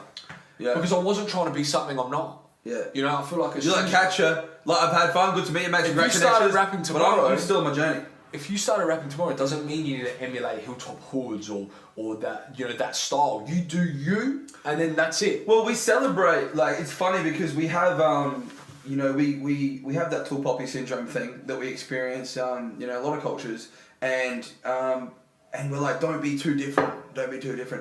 Even now, like I have, and look, there's the music industry, there's always that juxtaposition of creatives and their business. It's like these things, it seems like they have to almost coexist to build these careers and do these things, and it's just like, you want to make money too, right? We live in a capitalist world. We want to put food on the table, all that stuff. We want to make money from our craft, hopefully, and make a living. Like, a lot of artists want that. And I've heard it plenty of times. I sing really Australian sometimes, and sometimes I bring it right out, and there'll be, I've had managers and things like that who have said like, oh, it's too harsh, it's too Australian, stuff like that, or blah, blah, blah. But then I'll talk to like other artists and they're like, no, like that. I think that's what makes what makes it good. But I don't pay any mind to that stuff because I'm a creative. My job isn't to worry about what the business people think. None of it matters. Like you leave the creating. No. Don't get me wrong. If I respect what you're bringing to the table, you take it. I'll take it on. If it resonates, it does. But I've been grinding on this like to get an original sound for so long, not to have some manager tell me that it sounds too different. Like that's what I'm trying to do. You know what I mean? And so we got this thing where we want to push people down sometimes who are doing something different, but then but then there's certain people who don't listen and they make it, and then whoa, you're so original, Of course. But it's like you don't get to that point without without carving it and owning it in the first place. Correct. So, Billie Eilish, man, did it in her house just totally different to anything we've ever heard. The style, the sound, the look, the everything. It's like the underdog team winning the title. It's like, oh man, I should have put money on it. Yeah. It's all good in hindsight. Yeah. But mate, you were the one telling her it wasn't going to work. Yeah. Exactly. You were telling her to be like Katy Perry. Eat the humble pie. What are you talking about? Eat the humble pie. Mate, this is art. This is art, and that's why I'm so. There are proud, no rules, and that's why I'm so proud of myself. I can do something like To the Light and Raise It, but still be Stefan Rossi. Yeah, and you're what you're aiming to do. Obviously, you're not looking to do. How can I be the most accessible artist where the biggest audience that I can draw is going to be attracted to my stuff. You're just making stuff, and you come on the journey with me. Yeah. And we look at it. We look at it all the time. Look at Drake. You can say what you want about it. The guy can do things in his feelings on hard, dark beats. But then he can go do like Hotline Bling and have your mum dancing. You know? Why can't we do that? Why do you have to, and why can't I have your mum dancing onto the light and then have you cry in your bedroom on Raise It? Of course I can. You totally can. You can do whatever I want. And that's the thing with creativity, there's no rules. You're an artist, bro. And the more and more you realise how little amount of rules there are, none really. There's no rules, man. Once you really realise that and live that, that's when the freedom of creativity really 100%. starts to play a role in what you're doing, you know what I mean? And you start to really maybe find, what fits with you and what your sound is, and in the moment at least, because it's going to keep changing. And we've seen all the people break the rules, hence we still go back to the scarcity of society. Man, we've seen people break the rules. Break the rules. We've seen De Niro cave someone's skull in with a baseball bat, and then we've seen him in Meet the Parents making families laugh. What? Dude. But people didn't think that could happen. Yeah. But you know what? Because you're writing the narrative that isn't real. He writes the narrative. He's the creator. He does what he wants. And because the thing is, all these Jared Leto. Look, all these people who are watching it, cool. They're invested for a moment. They're watching a performance. They might listen to your song a couple of times, blah blah blah. But they are not as invested in the journey as you are. They never ever will be. No one is ever going to be as invested in your journey as you. So that's the power that you have with being invested in your journey is so much more powerful than the power of 100%. what a crowd of people think in a small period of time. 100%. The power of one person grinding it out and knowing what they want and knowing what is real for them and just working and doing it is so much more powerful than people in a 10-minute space watching a show going, this is my thought on it. Yep. Cool, that's a passing thing. But your journey, it's not a passing, and your journey too shall pass. Too. Yeah. But the person's comment, that too shall pass. The positive and the negative. Absolutely. You just got to be content then. But what doesn't pass is the journey that you're on. Correct. It eventually does pass in the grand scheme of things. Yeah, but in the context of a lifetime, cool, they said something, but like you said, you go home the next day and you're still on that journey. You're still grinding it out. You're still thinking of ideas. You're still trying to develop. So let's move. I want to know about the podcast and how that started, and you're up to episode 40 or something, 38 or something? Man, or are you past that? 50 something now. Is it 58 or something like that? 48, 50? 48 maybe. 50, yeah, around there. Yeah, you've done a few. You've done a couple. Yeah. It's good to see. Done a couple. So you had a couple. I had a couple of weeks off. Couple of bangers. My teeth were out here. Now I'm doing this one. So. Yeah, bro. Feeling good now though? Yeah. Couldn't have some clips I posted on the Nick and Stefan show. I couldn't have any wine. I'm on antibiotics. This is a good wine. Infected. What wine do you drink if you drink wine? I like the organic stuff, man. Yeah. I'm a red guy. I like my Pinot Noir. Like my Pinot Noir. I like a bit more of a lighter one because with Italian food it's quite heavy, so you don't want to have heavy Shiraz with the food. You just get too bloated. So I like a lot of pasta. Yeah, pasta and light wine. So it's a nice balance. That's just me though. Grenache and stuff as well. I mean, I'm not a big wine connoisseur, but I've got friends that are, and I'll text them, hey man, I'm at this restaurant, what's a good wine? This one, cool. And I walk up. I'm like, hey brother, can I get the 2008?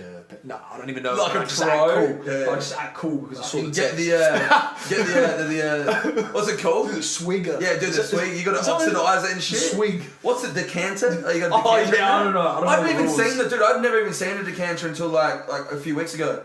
I'd never seen a decanter before, and it looked so whack to me. Like they poured it from one container into another container. And they just sat it there. Yeah, and I'm like, can't you just take the cool? I don't know the rules. Yeah, but I like a Shiraz. Yeah, Shiraz is great. It's good. I like Shiraz if I'm having it with some cheese and or something like. But for me, if I'm eating a heavy meal or I just find Shiraz for me it just makes me feel heavy. Yeah, it can get indigestion a bit sometimes. It just depends, man. But I like the organic stuff, man, because. We're in Adelaide, man. It's so good. Yeah, it's so good. There's a couple really good wines like Yeah and stuff like that I've had recently that you don't get that that feeling, you know, blocked nose and stuff, like just sulfites or whatever it is. But so no, the podcast's been great, man. Like it was a place for us to kind of come together, and like because he's on his own journey as well with acting, and he's done some short films in Melbourne and Sydney. And it's funny because my wife actually came up with the idea, like he was coming over once a week and we'd just sit at the dinner table like losing our shit, like just, you know, talking about like actors or talking about, and I don't know if you've heard much of the pod, but we'll talk about actors, singers, and just laugh. I've heard a little bit, I'm trying to tap into it. Yeah, and just laugh at stuff and like, you know, like mannerisms of certain actors and like who the goats are to us and our influences and current events and all kinds of stuff. And my wife goes, but you guys should be doing this on a podcast, Steph. And I was like, this is obviously a while ago. And I was like, that's funny.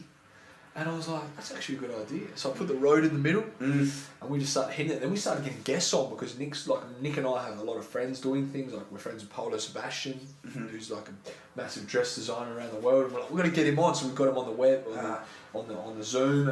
And our friend Simon Cherchider, who's a photographer for Paulo, but he also lives in Paris. We're like, we're going to get him on. I was like, man, we better buy some more mics. So it just grew. It just grew, like getting guests on. And man, it's fucking awesome, hey? How fun is it? It's so good, dude. Yeah. And I just like, Joe Rogan's he's a massive influence for me. Best. And I know people say what they want about him and stuff, but it's like, look, I don't listen to Joe Rogan. Like, you know, I don't think what he says is gospel. No, but he's the best at it, man. He's the best at like pulling information out of people. Like from what I've seen. And he's so humble. He's like, man, I'm a moron. Yeah, I'm gonna run the country. But you know what? He'll sit there and chat because he chats with the layman. Like in the he'll talk to Post Malone for 4 hours, and then he'll get like a neuroscientist on the next day, and it's like, well, you can't argue with that, dude. At the end of the day, yeah, you know, but you know what? He goes in with a mind of learning. He doesn't go in being a hero. If you think about it, he only talks about what he knows. He'll talk about comedy killers, and he'll talk about he's a killer, he's a murderer. Is he murdered? Yeah, like he. When you got a murderer up on stage and you're murdering, man, I get murdered. I eat shit all the time, like, you know, like on stage. There's nothing scarier than eating shit. Yeah, and you know what, man? It's good because he comes from an honest place of like we're all learning. And it's Joe Rogan. The guy knows so much about MMA, but even then, he'll get Kamaru Usman on and learn more. He'll learn more about his mindset going into fights. You still don't know it all. You never know it all.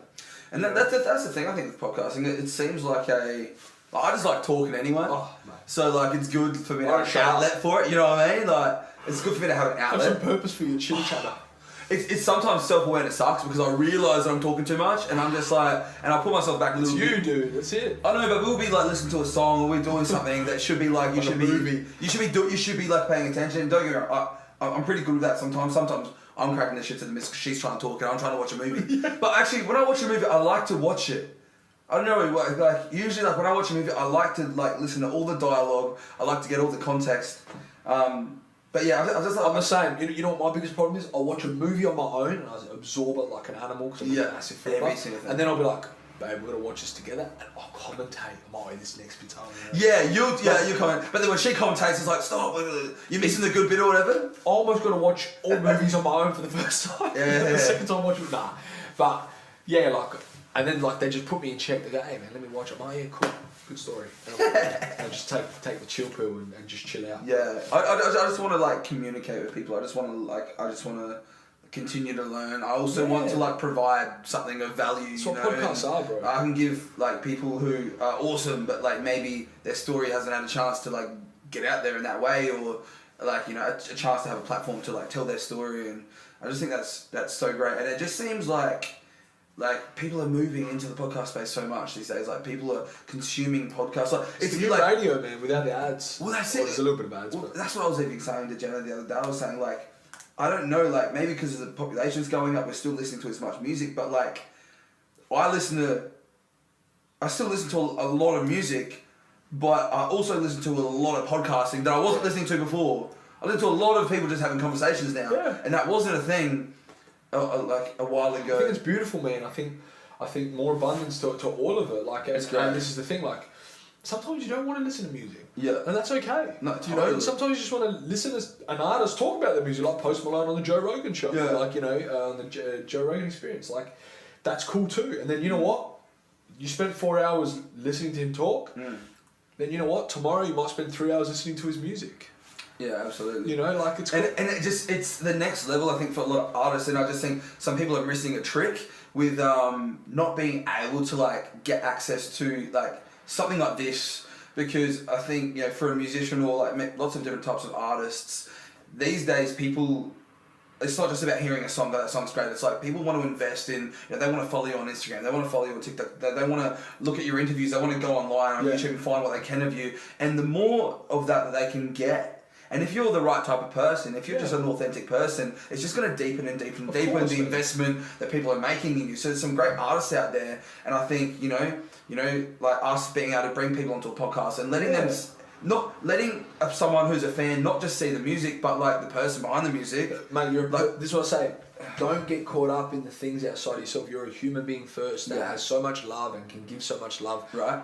Without having any skills. Don't worry, don't hang yourself up on what you can and can't do. You can do anything you want and you can enjoy your time. And this is, I love that what you said, because we're just here having fun, having a chat, talking about my journey. It might not work for anyone. People might go, man, like, these guys just spoke about anxiety for an hour. You know what? That's what we've been through. That's what we've grown through. It's okay. Like if you don't like it, you don't like it. It's just an insight into who we are. That's it. You know, and if you link that with my music, great. If you don't, that's cool too. You know, and there's people that we like that. You know, I love the Smiths. I don't necessarily agree with Morrissey and his views and how he is. I don't really know too much about him, but I've heard that he's very controversial. But you know what? I like the songs. I like the music. That's it. It's where it ends. You know what I mean? Like, you know, it's interesting because like sometimes the music can just transcend that. Of like course. sometimes.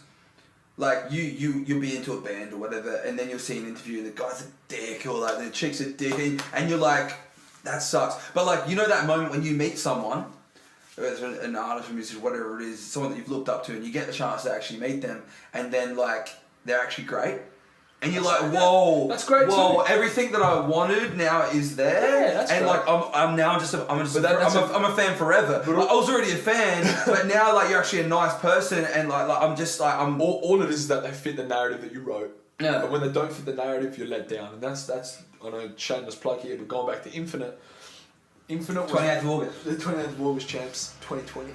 But honestly, like going back to, it's funny because everything we've spoken about today is part of like. Infinite was the first song I did with Danny Duke. So it was like that like. So how long ago has that been sitting? July last year, man. True. Yeah, bro. Sitting on it like an egg. Yeah, man. Big rooster. Yeah. Obviously his schedule's like, I'm probably the only indie artist he works with, so his schedule's crazy as well. So, but we've obviously released so much other songs from the start of the year. Yeah. But you gotta sit. That's the thing. I think like if you take it, like you can't just. Like sometimes you gotta sit on stuff. Timing's things too. Like you don't make a song and drop it the next day. No. You can if you want. You can, and if that's your grind, dope. Yeah, I respect it. For me, I'm more strategic or more like I need to feel right. I need to tell my story how I want to tell my story. So I need to put the songs out that reflect how I'm feeling in the moment. So like something like Razordom. I always felt that like, you know, middle of the year I'm not going out as much with friends. This is just my thought process behind it. I'm releasing Razordom around a time where usually throughout the year I'm a little bit more alone, a bit more of a loner. And Razordom's when I felt alone. So I released it in June. You know, it's a quieter time for me. Summer to the light was around March, right? That's, you know, ending of summer, but you're still out, you're still dry. Yeah, Miami, sun, heat, pools, friends, beach, cool. So that's me. That's just how I wanted to release it. Yeah. But I made all those songs in 4 days. 4 songs in 4 days. I'm not gonna go release them the next 4 days, am I? You know, you gotta release them when you feel like a moment that resonates when you wrote it. Because when you wrote it, could have been 2 years before, but they still resonate. I've got songs that I've written, that I've recorded and spent money recording and mixing and mastering that I never released because I never resonated with those moments again ever. But all the songs I make now, because I'm so in tune myself and so self-aware, I resonate with them again on some level. So like for me, Infinite was the first song I made with Danny, and he came out with like beautiful instrumental, and he goes, man, you know what, dude, he's like, just spill out what you got. And I was like, cool. And on my journey, I was kind of whipping up this big verse, like this monster verse of just like after Long Road, but it was me working out who I was, and it was me listening to Dr. Joe Dispenza, taking stuff from Nick, taking stuff from my wife, and learning so much about me, and like I get hooked up on narrative stuff, so I get hooked up, and then when the outcome doesn't come, I'm let down. But I'm letting those things let me down. No one else. You're building the narrative. Those outcomes aren't going to make me happy. Those narratives aren't going to make me happy. I just know I've got to enjoy life, and we're infinite in the moment. The moment is I'm here on talk with Yorke, having a great yarn, having a tea, having a wine, and that's it. Yeah. That is it. That's dude. it. That's all you need. We're all one. What could you want? That's it. Talk man. with Yorke. And this is the thing, and that's why I was like, this moment's Good infinite, people. bro. This moment is infinite. Oh, it's absolutely infinite. And then I you talk about losing people, but they're still here, man. Like we they're still with us, man. You still feel their love. You still feel people's love, even if they're not around. You still know. Absolutely. 100%. They still impacted you. All right, you might not feel a hug or a kiss, but you still know the love's there, man. You feel that, like, because you associate it with attachment, but the feeling is there, man. Well, like speaking of like infinite and like things that are infinite and like that can. Like even like an afterlife or like, living forever. Like I really believe that, but I just have, I think, an unorthodox like approach to that idea. Awesome. So like just basically how I see it is that like we live on forever. Like I don't appeal to any particular religion. I think they've all got like awesome stuff that you can just like, take nuggets from it all. Yeah, it's all learning and build your own Yeah. perspective. Like that's just me anyway. And I think that like you do live on forever in a sense. At least in a human scale, or at least on an Earth scale, and it's everything you ever come into an interaction with, you have an impact on. So even when I walk on the grass, I crush a couple of blades, and that means a new blade might come through, and then because of that you start a whole new line of DNA or whatever it is. Everything you interact with, even things that aren't like living or whatever, you're leaving an imprint everywhere you go. Like even if I'm basking in it, like you said, you see someone, you smile and they smile back. Yeah. That's now a part of who they are forever. It's a part of their story forever. So when I pass away, I'm like, everyone I've ever interacted with carries me through with them. And then so or even objects, like anything. This incense. We're doing this podcast today. Absolutely. That's the smell. That ash is now going to go you might move to another country, and then I haven't seen you. I'm like, fuck, man, miss Yorke, bro. And then I smell that and go, oh man, I'm infinite in that moment. That's right, because absolutely. that reminded me. Or you talk about cutting the lawn with the grass, and I just picture the blade, and then I see someone doing that when I'm going for my run, and I'm like, Yorke, you're infinite, man. Yeah. Because of just that statement. Yeah. Or we do it all the time with people we miss, like. I went over to my cousin's house and he had the sausages hanging up, like Italian style. Fuck, man, like, that's Nonno's recipe. Yeah. Nonno's infinite. He's gone, but he's infinite. Like my missus... He taught us that. My missus is cleaning up the house. She sees I didn't put my underwear. She goes, fucking hell. I'm infinite, bro. Infinitely leaving a mess on the Infinitely floor. always messing around. But that's the beauty of it. And that's what the song is, man. Like, we got to stop getting hung up on things and just live and just be present. And I actually correlate the song a lot with... Where I got the word infinite was one of my favourite films, Perks of Being a Wallflower. I don't know if you've seen it. I don't think so. It's fantastic. It's got Emma Watson and some fantastic... Let's give it a go. Was it some good recent or was it... It's like a cult classic of... cool. It's a beautiful film. It was a book first. Logan Lerman, I think his name is. He's the main character. And he had a lot of anxiety and stuff growing up. And then you see him making new friends in this new school. And you see his struggles, and then he sits in the back of a truck, and they drive through a tunnel really quick, and he says to the guy driving, he goes, I feel infinite. And then at the end of the film, I want to ruin it, similar kind of vibe, and anyway, that always sat with me. And I'm like, this guy's got so much, in the movies, there's got so much anxiety. It was a book too, so obviously there's someone's experience, and I'm like, wow. But the moment is it. That's all that exists. Tomorrow, the past. That's it. What you've said to someone that you've hurt them. You don't need to hurt yourself now. You don't need to be hard on yourself. It's done. Go give them a hug. And that's the thing. You're thinking even these ideas of past and future. They're handy tools for creating a level of measuring things and explaining things. But we are so humans are so bad at explaining like the infinite and the things that are under all the, like we're so bad with words at explaining stuff, and like the thing is, yeah, you're thinking of something that happened, you know, yesterday, someone yelled at you, but you're not actually back yesterday, you're just in the present moment having a memory, and it's all making like, yourself feel like shit. it's all tied into the present moment. So you're thinking, oh, the past, but no, like all you're doing is bringing that negative energy into the present moment with you. You know, the brain's amazing at doing that. Yeah. But it's all in the present moment, and like the way I like to visualize, conceptualize like the present moment, and because things are changing, like, but it's all in the present moment. It's emergent. Correct. Like I love that word. Like it's just emergent. It's coming out. Like, you know, I was listening to some Alan Watts last night, and he's saying, you know, we, like in the Western world, we like to say like, oh, we came into the world. Like it's this separate thing. We came into the world. It's like, no, you came out of the world. Yeah. It's just this flowering, constantly blossoming moment. It's one moment, but it's infinite. Wow. Yeah, and that was big for me, man, because you blew my fucking mind. Yeah, thanks. This has been a good chat so far, man. Yeah, awesome, man. How long have we been running for? I don't even know. that's the best. You got the time? 3:12. Oh shit, it's only 2 hours. Yeah, that's cool. Holy moly. Yeah, it's long, that's alright. But yeah, man, like that for me really linked, and it was the first song I did with Danny, so it was like almost like now I can do it, and then everything we made after that was me going into those moments freely. Like going into the light moment was like, yeah, we're here, we're celebrating, and then Raisin was like going back to the dark. But because I knew I wrote out infinite, and I wrote out what, it's literally me spilling out my thoughts for 3 verses over a buttery, beautiful beat, and it's just like, you know, it's also like everything contradicts, you know, like what, like but then we could also be overthinking everything, just enjoying. The mind, you know what I mean? contradicts. We just contradicted ourselves in the pod. Like we're thinking about the past, we're thinking about the future, not in a negative way, in a good way. Yeah.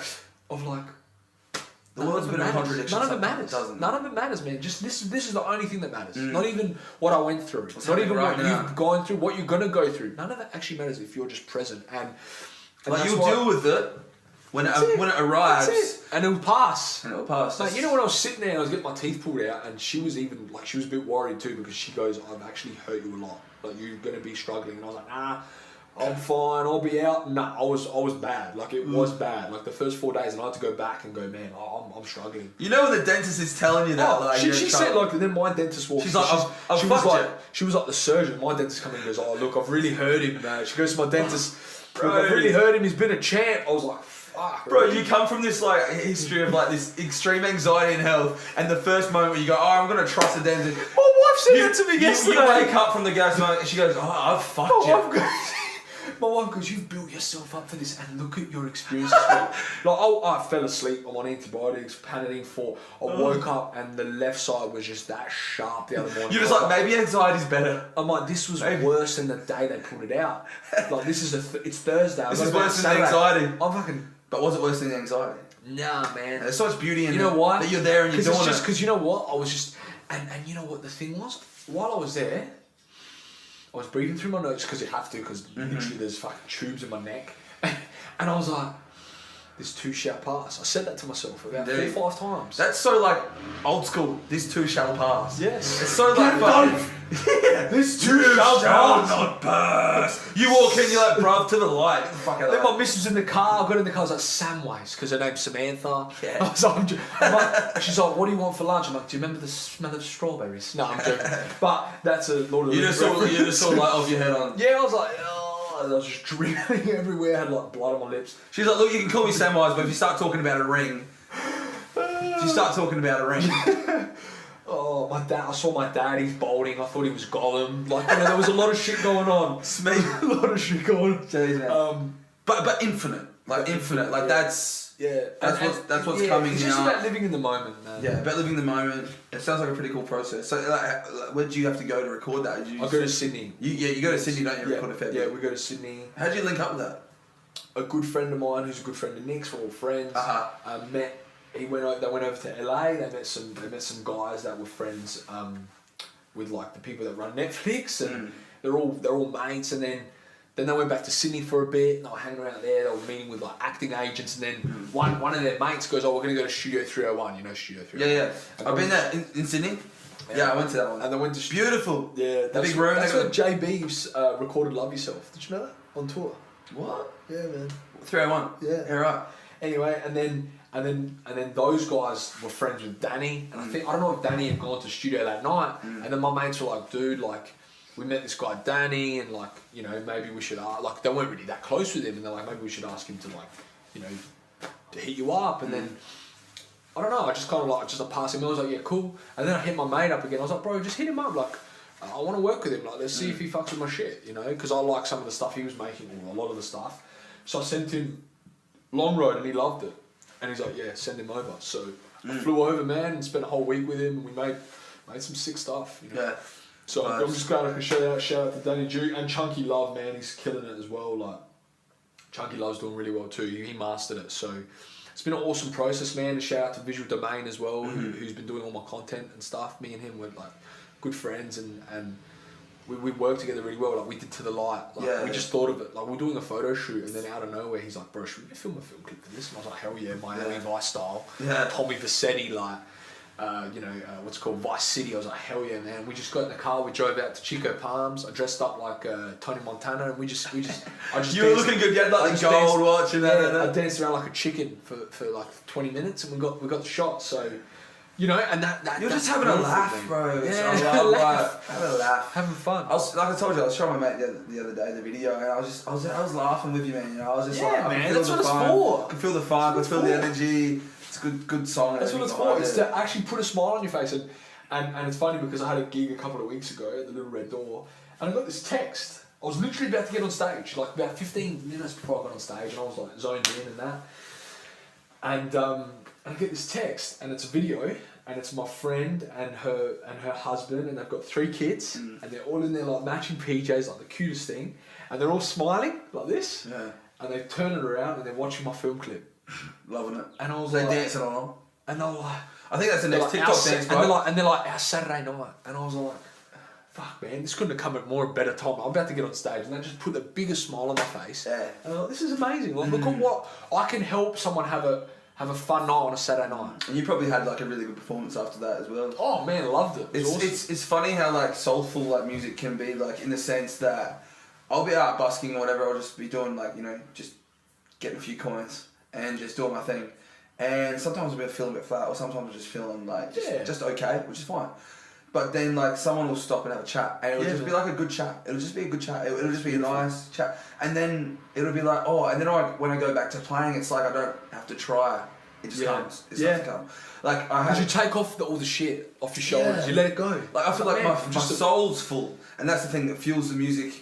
And like I had a gig at the hospital like a few weekends ago, and I usually I go and like into the rooms and I see some of these guys and play songs from them, and it's all well and good. But it's beautiful, man. It was so good.